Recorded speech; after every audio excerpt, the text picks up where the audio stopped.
Okay, so Rabbi Nachman told us that our prayers are Salkinin, the Olin, that these are essentially two languages of going up. Why did he tell us this? Because it says in the strange story of Rabbah Bar Bar Chana and Rabbah Bar Bar that when they got to the fish that they thought was an island, they got on and made lunch, and it says two languages of preparing lunch, Afinin Vashlinin.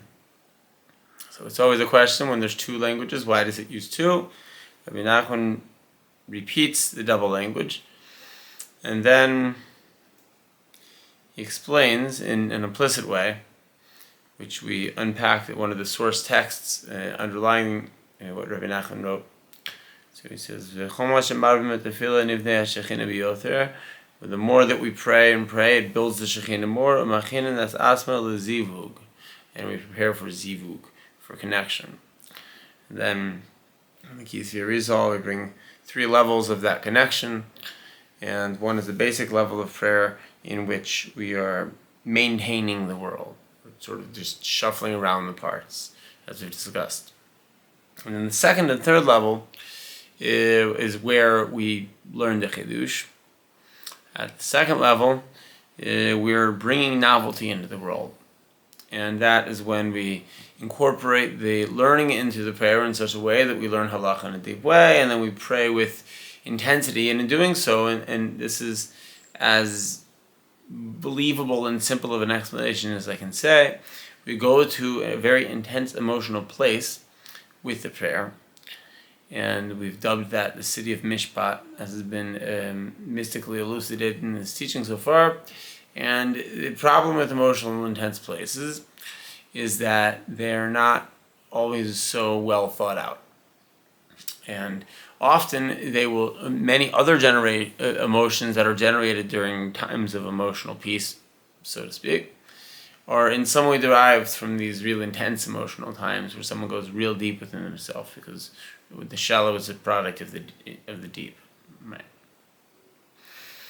And the Ramban says in the creation of the world that all the water was originally Tehom. It was all in some kind of an underwater stream that nobody could really see. And then we got oceans and things like that. It was all gathered into places that we could perceive, but it all came from the deep. So one thing that we need in these deep places is mochin. We need to bring intelligence into these places, and by doing so, we're going to increase the quality of the emotional shefa, the emotional influx that we receive from this place of the deep, dubbed mystically as the city of Mishpat.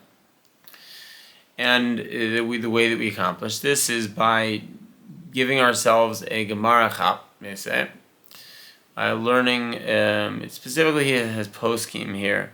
Poskim is Gemara. It's just extended discussions on the meaning and the implication of Gemara. Here's the different ways you can read it. Here's what that would mean in your life, what you actually have to do. So it's complex. And when someone spends a serious amount of time learning poskim, then they have the ability to bring intelligence to this intense place of emotion. But we already knew that, so why are there two languages here?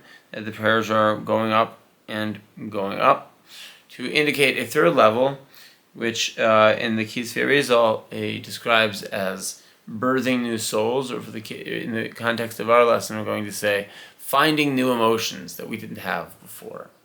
We went to a place of greater depth where many don't want to go, but prayer gives us a vehicle to go to that place, and also learning things with a degree of intensity and depth that not everybody wants to do. And so we're basically emotion mining here.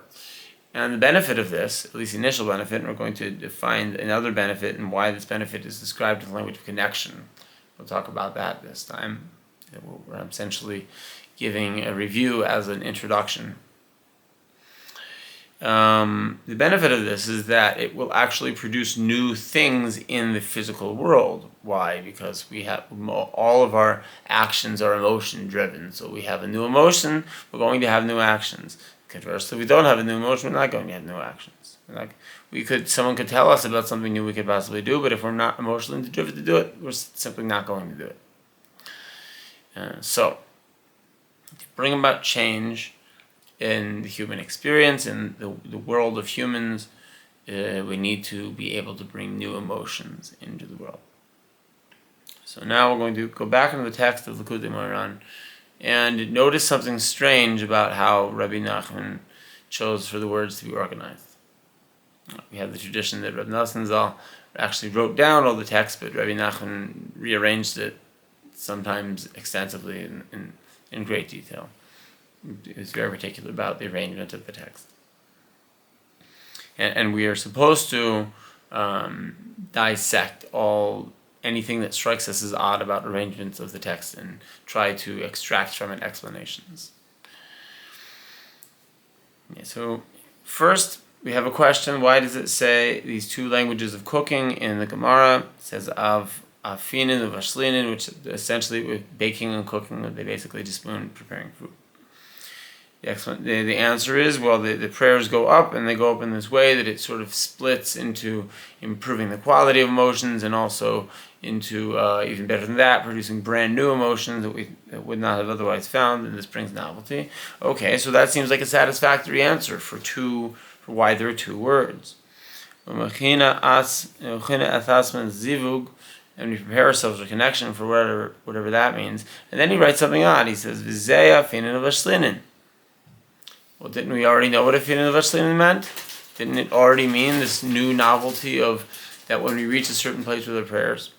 And by the way, we should just finish the review properly. That what was the difference that one would have to do practically to go from these level 2 prayers where we're simply improving emotion that already exists to the third one, which is finding something new.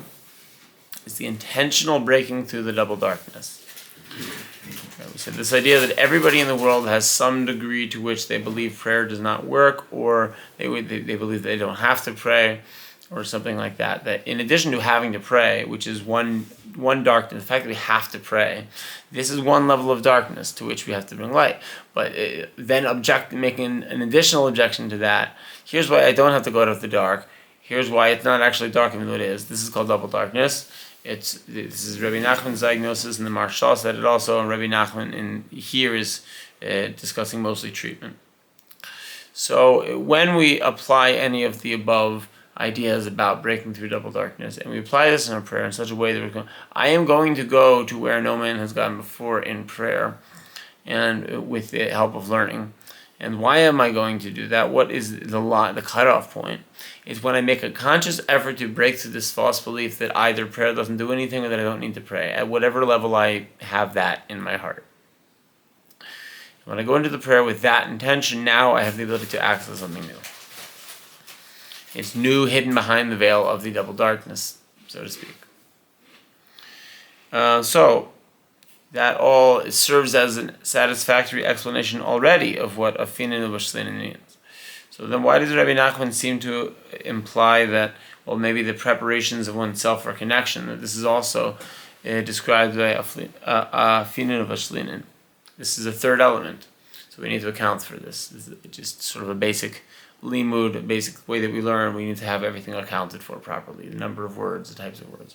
So I'm going to suggest a chidush on the read of Likutei Moharan that when he comes back and says Ze afinin u'bashlinin the second time, he's not explaining why it is a double language. This we already know. Rather, he's explaining why it is a language of cooking. Now, in the story by Rabbah Bar Bar Chana, it makes sense because that's what they did. They went on the top of the fish and they started cooking lunch, and then the fish got upset and threw them off. That's straightforward. But the story itself is too weird to just take in a simple way, and so that's why we have these explanations of it, what it means in our life. And as far as what it means in our life, it is not clear why a language of cooking is used here. If it meant to say our prayers go up, just say our prayers go up. Say literally what we said before, that our prayers go up and they draw down novelty, something like that. So he's going to explain now why it uses this language of cooking, and this will be the third aspect. Because cooking your food is a preparation for eating, you don't say.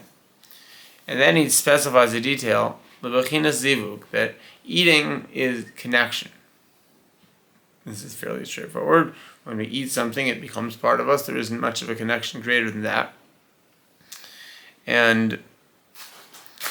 But in our avoda of prayer that we've discussed, connection is not evident so much. Where exactly does the connection take place?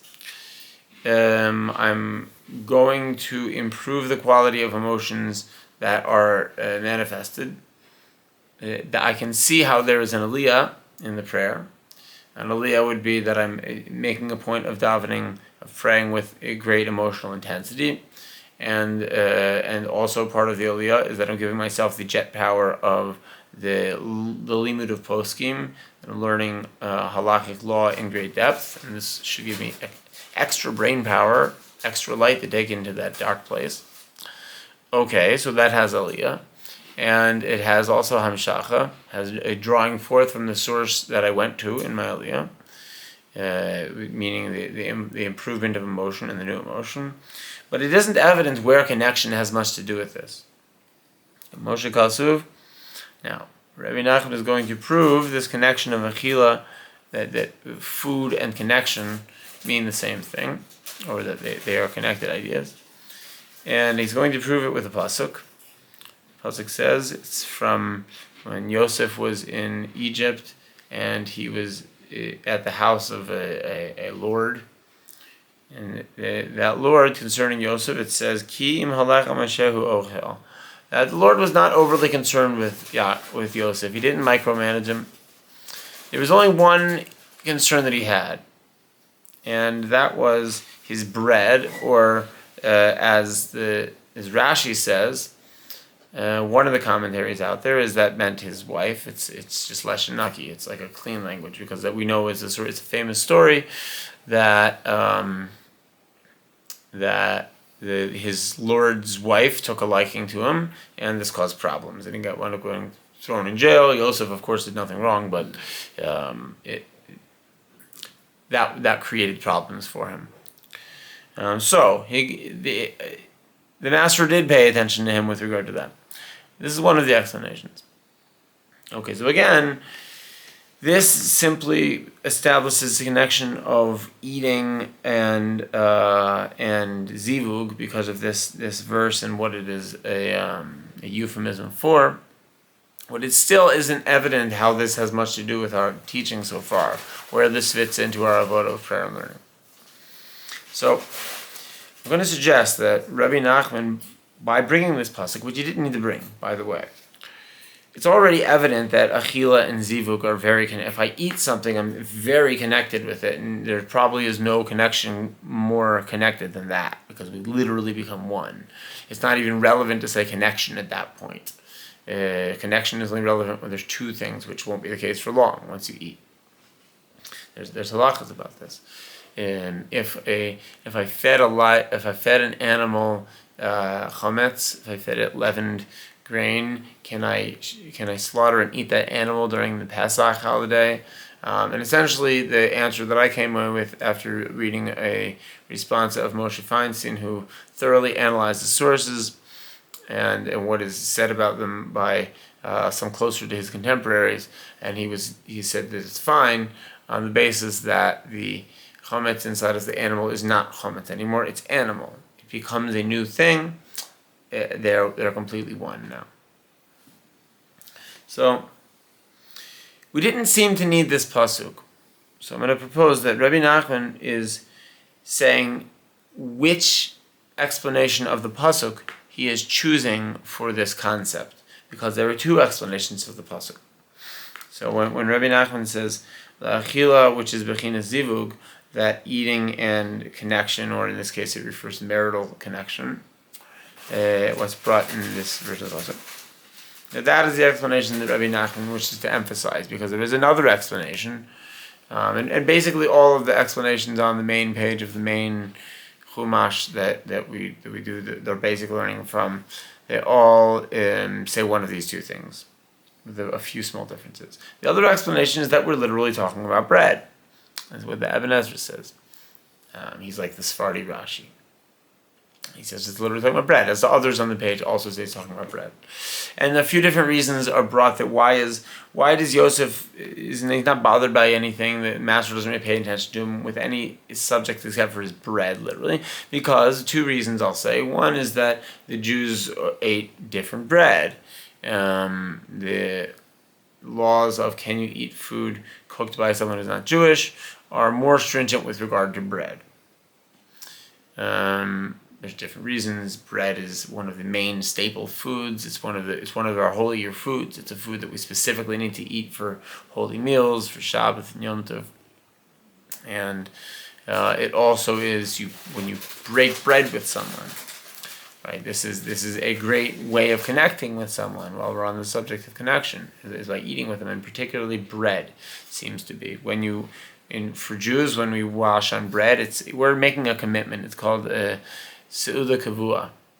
We are committing to sitting here and eating a certain amount of bread, and there's a fairly long prayer that we have to say, much longer than any other foods that we say after eating bread, and even it's better to do it with a group. So bread is especially connective as foods go. You're going to wind up spending more time with the people that you're eating with, and probably talking to them more. And that's another reason why we're especially careful with bread.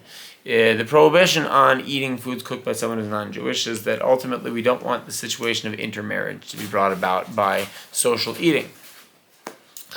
And bread is more involved. So, this is suggesting perhaps that Yosef could have even been lenient about other foods that were cooked by the Egyptians, but not about bread. And he was very particular about his bread. He would only eat his own bread that he had prepared or something like that.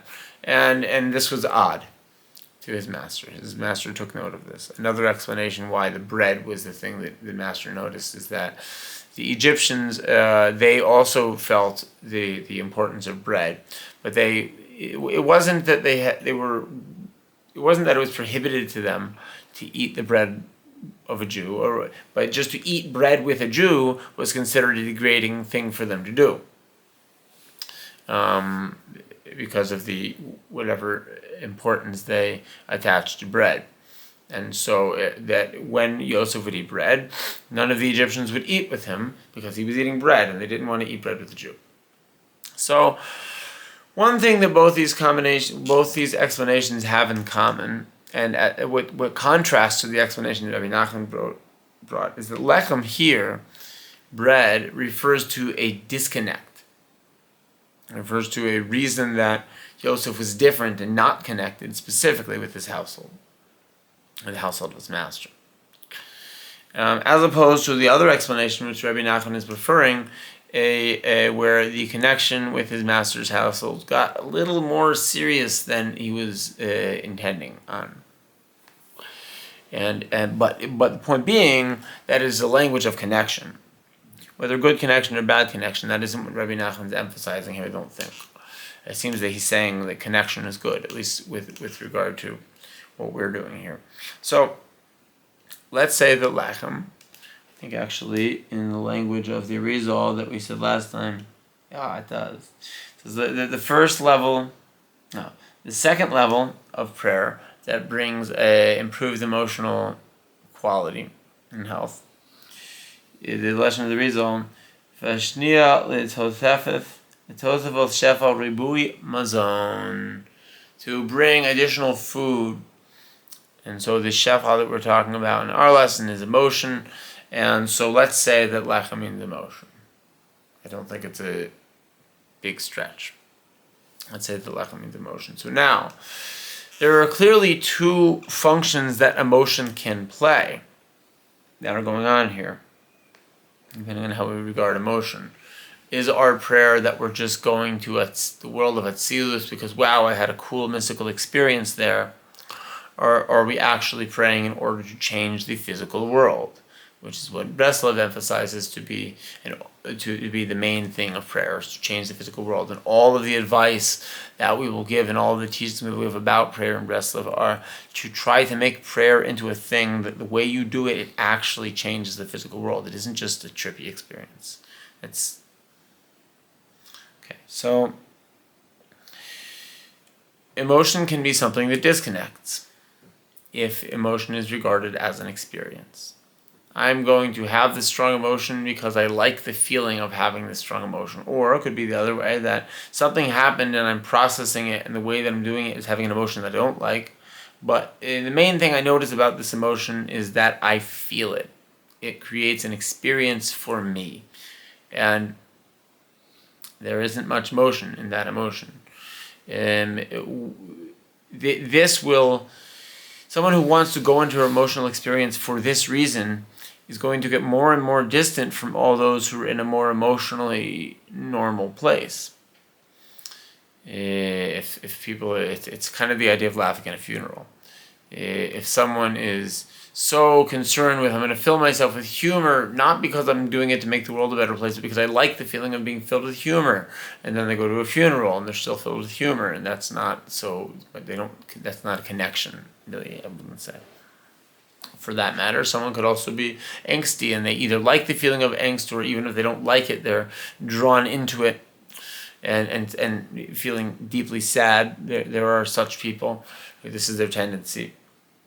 And they go to a wedding, and still I'm a sad person, so I'm going to do sad now. This is what I am, and this is not also a state of connection with it. You're supposed to go to a wedding and dance. You're supposed to, the mitzvah of going to a wedding, there's a mitzvah to go to a wedding. What is the mitzvah? To bring joy to the chassan and kala, to the bride and groom, specifically. It is a language. It is a mitzvah of connection, specifically, and a connection at an emotional level. So seemingly this is why Rabbi Nachman prefers the other explanation as pertains to this lesson, that lechem is supposed to be an idea of connection. And so when we regard emotion as that, this also is a very straightforward explanation of what emotion is. Not just between people, we'll get there, but it is a way of bringing novelty into the world. If I only had the intelligence, I could find new information, but nobody would care. What I could not find, if I only have the information and not the passion, is a new emotion. And that's what will make people actually care about what I'm saying. Whether it sounds cool or not, if it is deeply rooted in emotion, and very particular emotion, now this is what people will receive and actually act differently as a result of. And so this is connection. If I just view emotion as a modality of connection, rather than as something that I just experience, whether I like to or not, that I experience. So when we connect with this high place of great emotional intensity, and we bring our tools of the trade, the brain we have from learning poskim in depth, and we use that to bring the emotions back into the physical world. We talk a lot about the concept of a show of the running and returning, going to a place that is out of the world, that is not emotionally ordinary, and coming back to the world, coming to a place that is emotionally ordinary and perhaps shallow, with a new emotional energy that is being generated from something very new that has come from the depths. And we can express something new. So far, this is all in a modality of connection and not only experience. But I'm trying to draw it back down. Right? It's a side note about prayer. If I only want an experience from prayer, when I come down, I come crashing down. And I don't take it with me, is the point. Great. And then tomorrow I'll pray again and I'll have another trippy experience.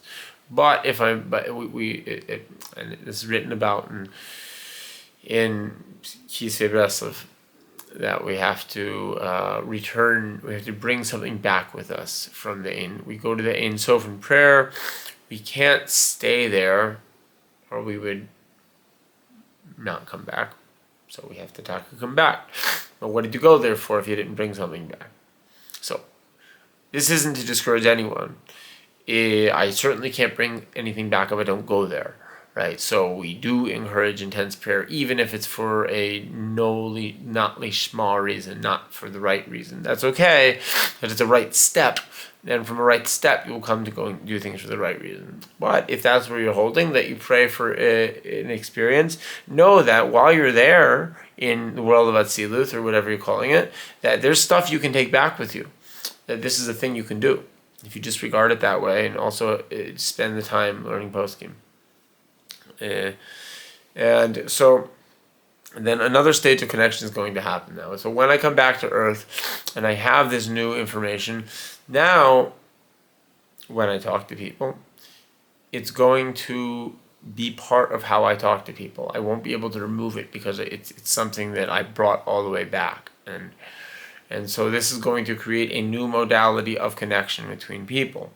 based on this new emotion, or at least it's going to improve the quality of connection between people by improving the quality of the emotion, even if it isn't new. But it's best if it's new, because that's really the promise that we got at the beginning of the teaching, that we're going to learn to pray like Mashiach, and Mashiach prays in such a way that it brings true novelty. Okay, so within the greater scheme of this lesson, one thing we learned also about Mashiach is that Mashiach assembles the prayers of everyone else. Mashiach takes the emotional novelty and emotional improvement of people, and when we decide to make it real by connecting and using emotion for that, we're in a more deep way engaging in the prayer of Mashiach as it extends to the rest of our day, really. Because now we're putting the pieces together quite literally. This guy prayed and found something new. This guy prayed and found something new. This guy prayed and improved. And now they're putting all that together and creating this new emotional landscape in the world. And this is when it said in the Kisvei Rizal, but by the third level, it didn't only say that